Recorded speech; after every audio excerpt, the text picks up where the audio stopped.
Bagaimana perkembangan virus COVID-19 di Desa Batu Retno pada saat ini?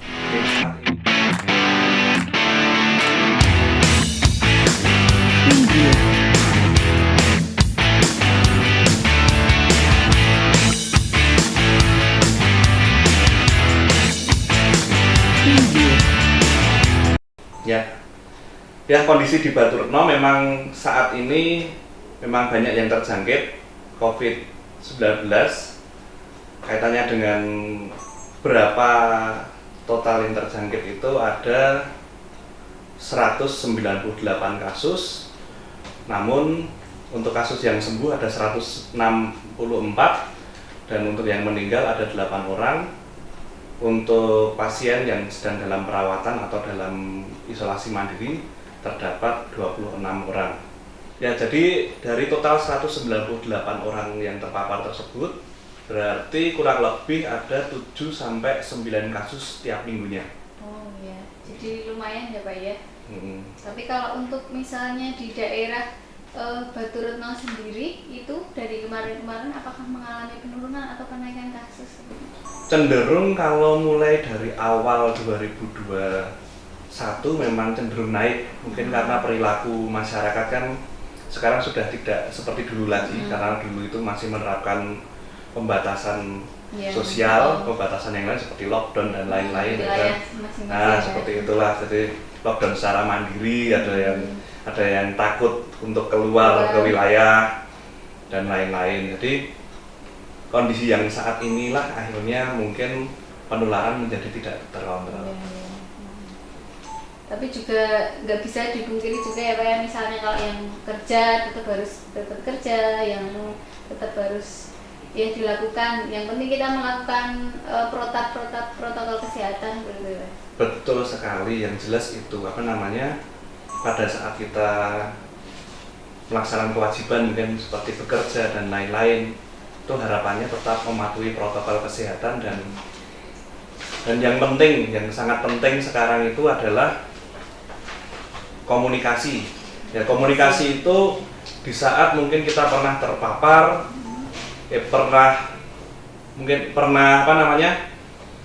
pernah kontak erat dengan pasien yang positif, lah kita komunikasi aja mungkin dengan pemangku wilayah setempat, mungkin dari Pak RT, Dukuh.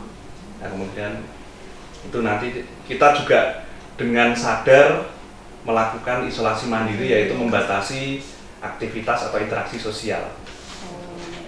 Seperti itu ya. Kita harus mawas diri dan juga harus misalnya terpapar dan lain-lain, kita harus sadar diri, misalnya harus melaporkan ke pengawas tempat seperti itu.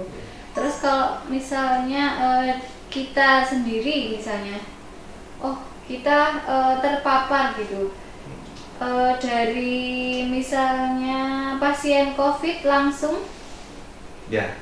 Itu gimana? Adakah gejala yang dirasakan atau yang lainnya gitu Pak? Ya, jadi seperti ini. Jadi misalkan pada saat kita mungkin terpapar tapi tidak sadar ya kalau kita sebenarnya sudah terpapar. Jadi merasakan gejala, ya minimal kita merasakan gejala menyerupai COVID. Jadi sebenarnya kan dalam 1 tahun terakhir ya, kita kan banyak edukasi di TV, di internet dan media lainnya, mungkin gejalanya apa saja yang mungkin kita pada saat itu merasakan, yaitu mungkin itu juga mungkin bisa koordinasi dengan mungkin pemangku wilayah setempat, mungkin melalui Pak Dukuh atau Pak RT, sampaikan saja kondisi saat ini, mungkin pada saat ini kita hilang penciuman, yaitu yang mayoritas, karena memang mayoritas warga yang terpapar mempunyai gejala hilang indera pengecap dan indera penciuman. Itu mayoritasnya seperti itu. Pada saat kita merasakan gejala tersebut, langsung saja kita lapor ke pemangku wilayah bisa melalui RT atau langsung ke Dukuh, atau langsung bisa kalau mempunyai channel kami langsung ke kontak center Satgas Desa ya. Itu nanti bisa langsung menghubungi kami, nanti akan segera kami tindak lanjuti. Tapi kalau mungkin belum masuk kriteria bergejala atau mungkin untuk dalam intinya kita sadar diri posisinya kok aku merasakan gejala seperti COVID gitu, langsung inisiatif mungkin melaksanakan tes rapid antigen di rumah sakit terdekat atau lab yang melayani. Jadi kalau misalnya untuk tadi misalnya ada yang lapor gitu Pak ke gugus COVID-19 di Batu Retno itu, dari petugas sendiri akan melaksanakan apa saja gitu Dok? Yang pertama, apabila dapat laporan dari warga terkait dengan kondisi kesehatannya atau yang bergejala COVID, yang pertama kami mengarahkan keluarga tersebut adakah kontak erat, berapa kontak eratnya, dan apabila merasakan gejala memang langsung lapor dengan kami. Dan kalau memang ada gejala memang ya intinya apabila merasakan gejala hilang penciuman, hilang perasa, langsung saja kontak kami melalui RT atau Dukuh, nanti akan kami tindak lanjuti untuk kita daftarkan swab PCR di puskesmas. Jadi nanti akan dapat rekomendasi untuk swab PCR di puskesmas. Ya betul. Jadi yang dilayani swab PCR di puskesmas melalui rekomendasi desa, yang pertama swab antigennya positif, yang kedua bergejala. Jadi bergejala tadi seperti mungkin demam, kemudian hilang indera pengecap dan penciuman, kemudian intinya tidak enak badan, tidak seperti biasanya, tidak seperti flu biasa, karena ini memang beda rasanya kalau berdasarkan riwayat pasien yang ada. Jadi langsung lapor ke kami.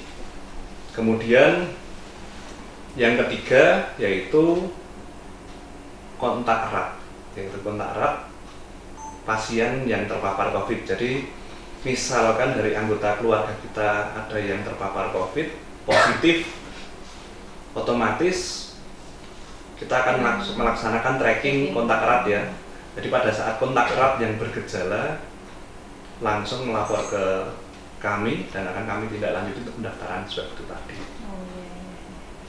Terus kalau misalnya kita sebagai warga ya di Batu Retno melihat ada tetangga kita kok ada yang terkena COVID-19 gitu, mungkin saran atau anjuran dari Bapak bagaimana sikap kita harus menyikapinya gitu. Jadi pada saat kita menjumpai tetangga kita terpapar COVID, yang pertama tanyakan dulu ke yang bersangkutan sudah lapor ke RT atau Dukuh atau belum.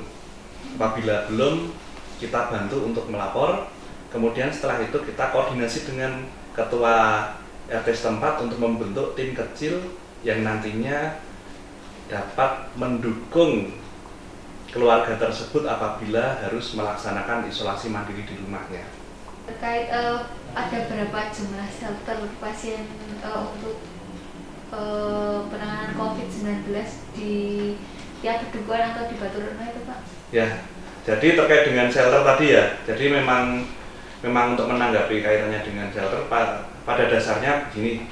Jadi untuk penanganan COVID saat ini memang kita sangat butuh yang namanya partisipasi masyarakat. Jadi memang kami kemarin sempat koordinasi dengan Bapak Lurah bahwa saat ini memang setiap dukuh wajib untuk membentuk Satgas Padukuhan dan RT dengan melibatkan tokoh masyarakat, kelembagaan desa, kemudian juga warga masyarakat yang mau untuk menjadi relawan di tingkat wilayah.